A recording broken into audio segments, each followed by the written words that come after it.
There is something strange about the building we've been following. It doesn't just need electricity. It needs way more than electricity and land, and depending on where it is built, that could become a much bigger problem than anyone expected. Because somewhere inside that building are thousands of machines producing an enormous amount of heat.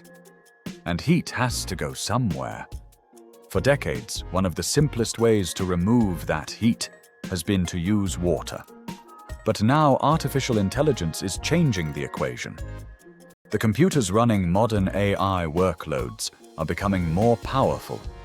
More powerful processors can perform more calculations, but they also produce more heat. And when thousands of them operate together, keeping everything at the right temperature becomes a serious engineering challenge. This is why cooling has quietly become one of the most important parts of the AI infrastructure race. Most people never think about it. You type a question into an AI system. A response appears seconds later. You generate an image. It appears on your screen. You never see the building behind that request. And you certainly don't see what happens to the heat generated while the machines are processing it. But someone has to deal with that heat. One traditional solution is evaporative cooling. Water is circulated through a cooling system, and some of it evaporates. That evaporation carries heat away. It can be an efficient way to cool a facility, but it also means the data center is consuming water. And this is where location suddenly matters. A data center built in a cool, wet climate has very different cooling requirements from one built in a hot, dry region. The same AI workload can have very different consequences depending on where the building is located. That creates an unusual problem for companies building the next generation of AI infrastructure. They aren't just asking, where can we get electricity? They're also asking, where can we get enough water? And more importantly, can the surrounding community afford to share it? That question is becoming increasingly important as technology companies build larger AI facilities around the world. Microsoft, for example, has publicly acknowledged the water demands associated with data center cooling and has been developing systems designed to reduce or eliminate operational water consumption. Its newer AI-focused designs use closed-loop liquid cooling, where the cooling liquid is continuously recirculated rather than continually evaporated. So the technology is changing. But the problem isn't disappearing. Because even if a particular data center uses very little water during operation, the broader infrastructure surrounding it still has a physical footprint. Power generation can require water. Chip manufacturing requires water. Construction requires water. And the communities surrounding these enormous facilities already depend on the same resources.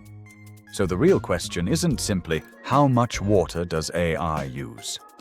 It's where does that water come from? And who gets to use it? Because when an AI company builds $1 billion facility in a region already dealing with water stress, the conversation changes completely. Suddenly, artificial intelligence isn't just a technology story, it's a resource story.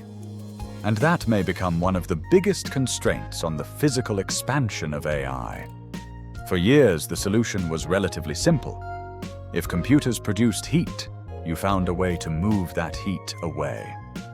Air could do some of the work. Water could do more. And for traditional data centers, that was often enough. But artificial intelligence changed the equation. The newest AI processors are dramatically more powerful than the hardware used for many conventional workloads. And when thousands of those processors are packed together, the amount of heat being produced can become enormous. The old assumptions about cooling begin to break down. So the industry started looking for another answer. Instead of cooling the entire room, why not cool the chips directly?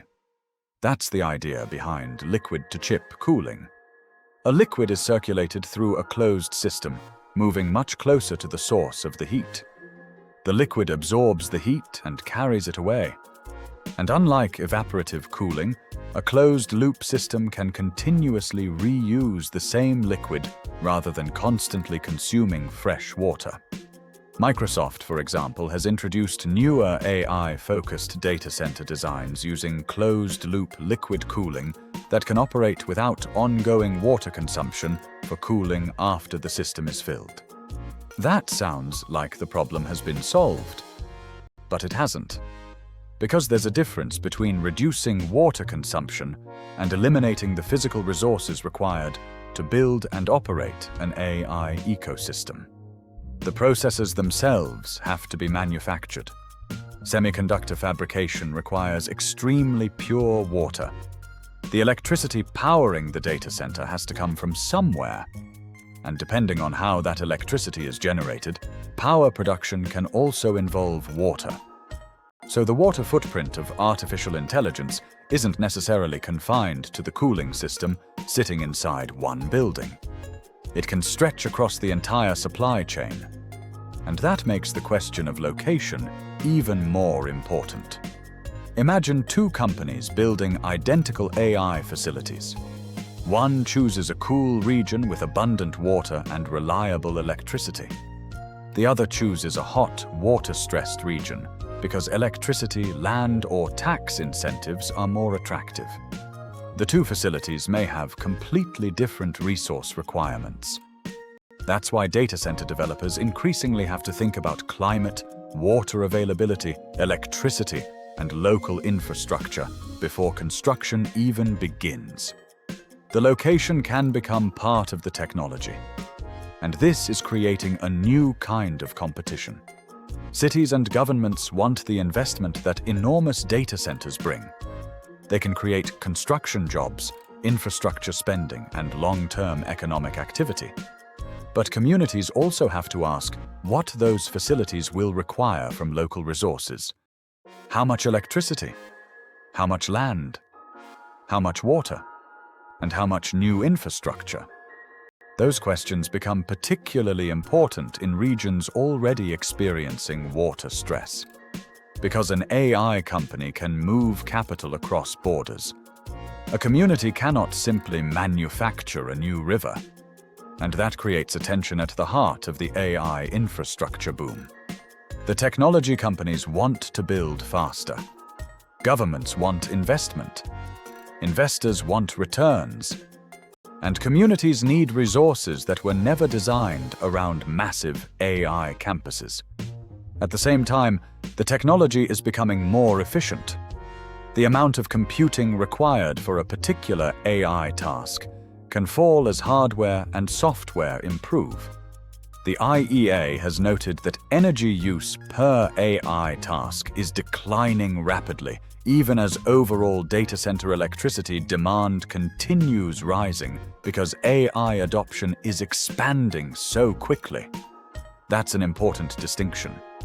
AI can become more efficient, while the AI industry becomes much larger. And if usage grows faster than efficiency improves, the total demand for infrastructure can still increase. So the future isn't simply about finding a way to use less water. It's about building an AI economy that can scale without overwhelming the resources surrounding it. And that leads to a much bigger question. If electricity, chips, land, and water can all become bottlenecks, what happens when the entire world starts competing for them at the same time? And this brings us back to the building we started with. From the outside, it looks like another industrial facility. But inside, thousands of processes could be working around the clock. They need electricity. They generate heat. They need cooling. And increasingly, the companies building them have to think about something that has nothing to do with artificial intelligence itself. Where the resources come from. That may become one of the defining characteristics of the next stage of the AI revolution.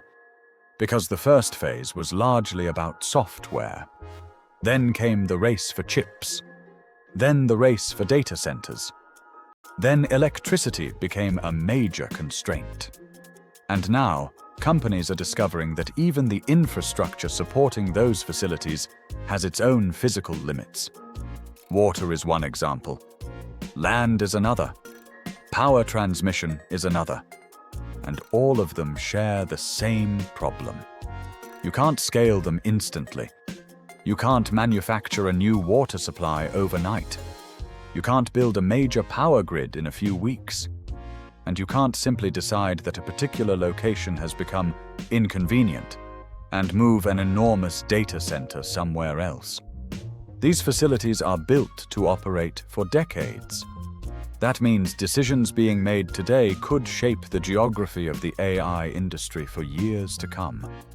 And there is an important twist. The technology itself could help reduce some of these pressures.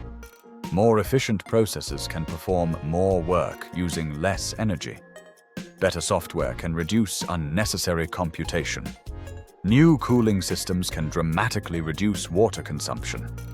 Microsoft's newer AI-optimized data center design, for example, uses closed-loop direct-to-chip cooling and is designed to use zero water for cooling during operations. So the future isn't necessarily a simple story of AI consuming more and more resources forever. It is a race between two forces. AI demand is expanding, and technology is becoming more efficient. The question is, which one moves faster? The scale of the challenge is already becoming visible. The International Energy Agency estimates that global data center electricity consumption was around 415 terawatt-hours in 2024 and projects it could reach roughly 945 terawatt-hours by 2030. AI-focused computing is expected to be one of the major drivers of that increase. But even that number doesn't tell the whole story. Data centers aren't evenly distributed across the planet. They're concentrated in particular regions. That means their impact can be much larger locally than global percentages suggest. A community doesn't experience 3% of global electricity demand. It experiences a new power connection, a new industrial facility, a new demand for infrastructure, and potentially a new competition for local resources. That's why the next generation of AI infrastructure may be determined by something surprisingly old-fashioned: geography. Where is the electricity? Where is the water? Where are the transmission lines? Where can the land support a massive facility? Where can governments approve the construction? And where can companies build without creating conflicts with the communities around them? These questions may sound very different from the conversations happening inside AI research laboratories, but they could determine how quickly those laboratories can actually scale. Because artificial intelligence may exist in the digital world, but it is built in the physical one. Every model requires chips. Every chip requires manufacturing. Every data center requires electricity. Every powerful processor produces heat. And every solution to that heat requires infrastructure. The deeper we go into the AI revolution, the harder it becomes to separate technology from the physical world. And perhaps that's the biggest misconception about artificial intelligence.